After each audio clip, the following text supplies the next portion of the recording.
Thousands of years ago, in the land of ancient Mesopotamia, there rose a mighty king named Nimrod. His empire stretched across deserts and rivers, from the south of Babylon to the mountains of Anatolia. People feared his name, for Nimrod was not just a ruler of men, but a man who wanted to rule the heavens. At first, people saw him as just and wise. He belonged to the Chaldean tribe, known for their knowledge of the stars. But soon, this knowledge turned into worship. They built idols, bowed to stars, and prayed to the moon. Slowly, the light of truth faded, and the darkness of pride took its place. Nimrod gathered vast armies and built towering structures to show his might. One of them was said to touch the clouds, a massive tower from which he looked up to the sky and aimed his arrows toward the heavens. When the arrows returned stained with blood, he proudly declared, "I have wounded the god of the sky." But in truth, Allah, in his infinite wisdom, allowed Nimrod to remain lost in this illusion, to show mankind what happens when pride blinds the soul.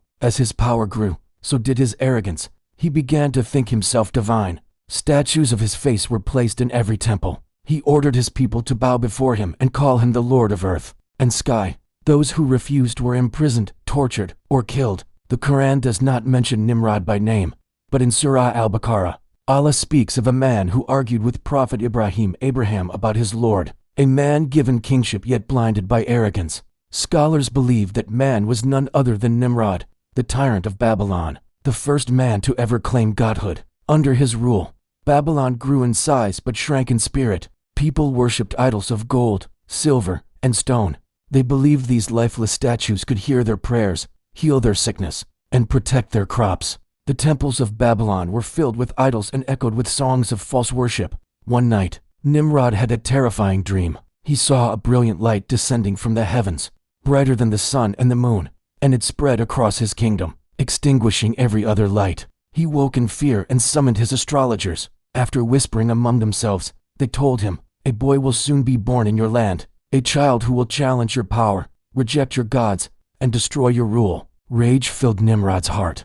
He ordered every newborn male to be killed. Within days, countless innocent infants were slaughtered. But among those doomed children, one was chosen by Allah, Ibrahim, peace be upon him. His mother hid her pregnancy in fear. When the time came, she fled to a cave outside the city and gave birth in silence. There, by the mercy of Allah, the baby Ibrahim was kept alive. Angels brought him food, honey, and milk, and guarded him from Nimrod's soldiers. His father, Azar, was an idolmaker who believed his son had died, for his wife had hidden the truth from him.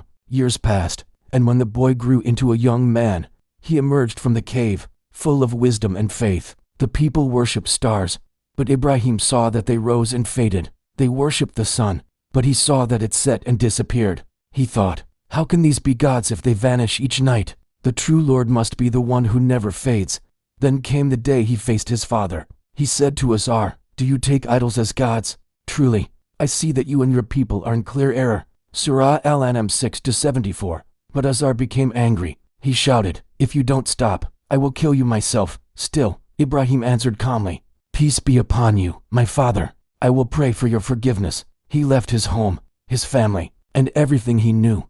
But he did not stop calling people to the worship of one God. The people mocked him. Some called him mad, but Ibrahim's heart remained firm. Then, he made a plan. Every year, the Chaldeans left their city to celebrate a festival. When they all went out, Ibrahim entered the great temple where hundreds of idols stood. Before them lay food and offerings. He looked at them and said, "Will you not eat? Will you not speak?"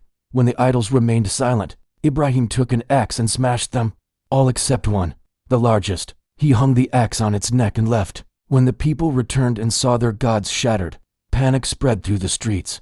"Who has done this to our gods?" they cried. Someone said, "It must be Ibrahim. He always speaks against them." They brought him before Nimrod and demanded an answer. Calmly, Ibrahim said, "Ask the big idol. The axe is in his hand. Maybe he broke the others in anger." The people said, "But the idols cannot speak." And Ibrahim replied, "Then why do you worship what cannot speak, move, or protect itself?" The crowd fell silent. Even Nimrod's scholars had no reply, yet pride filled their hearts. They refused to accept the truth. Nimrod's face turned red with rage. He shouted, "Burn him! Burn him alive for insulting our gods!" His soldiers gathered wood for days until the pile looked like a mountain. They lit it, and the flames reached the sky. The heat was so intense that birds could not fly near. They tied Ibrahim's hands and feet, placed him on a catapult, and prepared to launch him into the fire. At that moment, Gabriel appeared and said, "Do you wish me to save you?" Ibrahim replied, "Not from you. My Lord is enough for me." Then he whispered, "Allah is sufficient for us, and He is the best disposer of affairs." As he flew through the air, the fire roared like a beast waiting for its prey. But before he touched the flames, Allah commanded, "O fire, be cool and peaceful for Ibrahim." And the fire obeyed. The flames burned only the ropes round his hands, and the Prophet of Allah stood inside the fire unharmed. When he walked out, his face shone with peace. The people gasped in disbelief. Nimrod trembled, but his pride would not let him surrender. When Prophet Ibrahim, peace be upon him, walked out of the blazing fire unharmed, silence covered the land like a thick fog.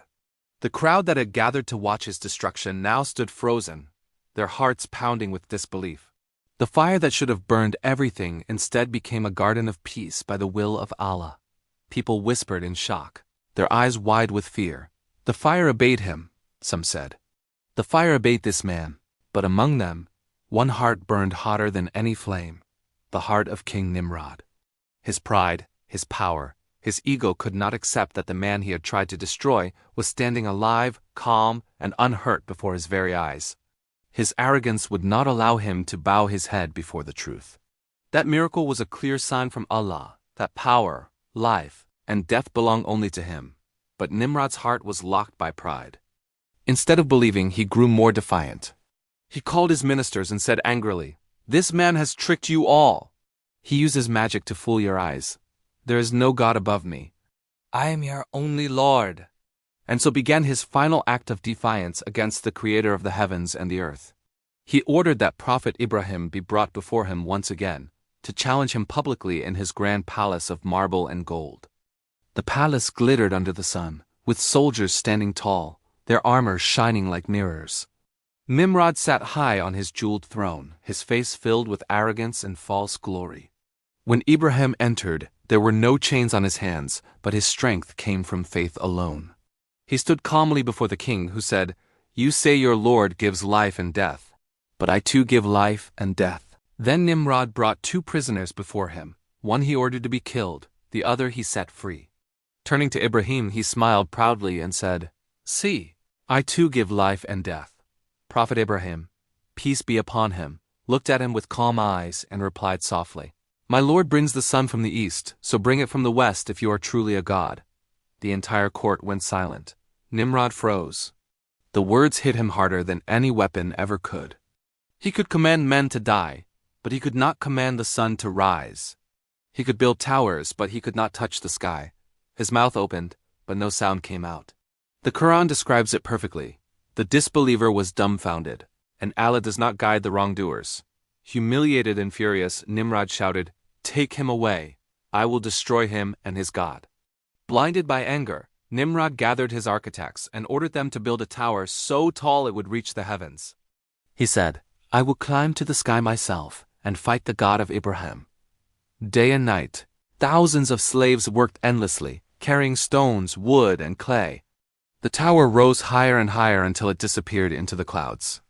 People began to call it the Tower of Defiance. When Nimrod finally climbed to its top, the wind roared around him, and the air grew thin.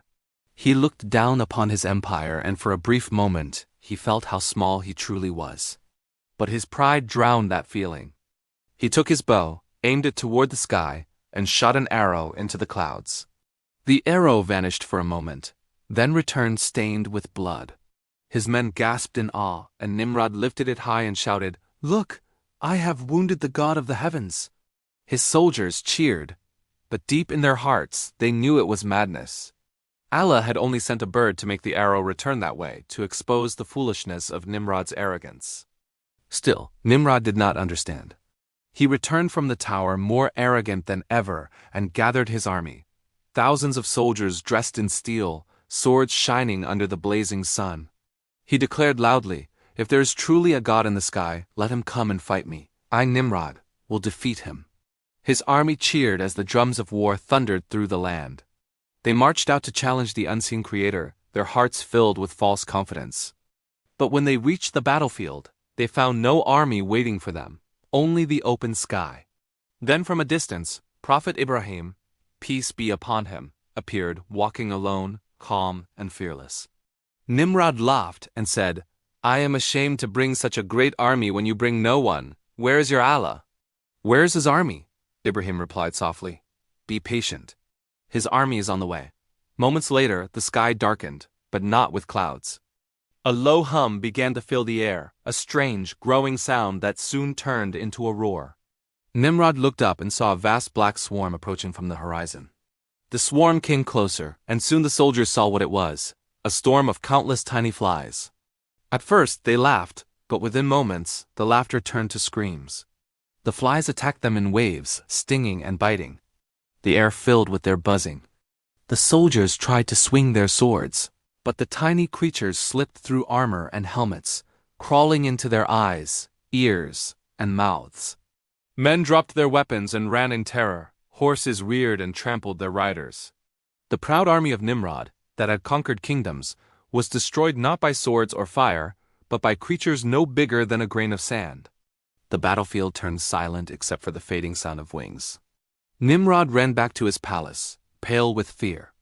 He locked himself inside his golden walls, believing he was now safe. But among the endless swarm, a single fly followed him. It entered through the cracks of his window, flew into his nostril, and crawled into his head. From that moment, the mighty king's torment began. He screamed as pain burned through his skull. He heard a buzzing inside his head that never stopped.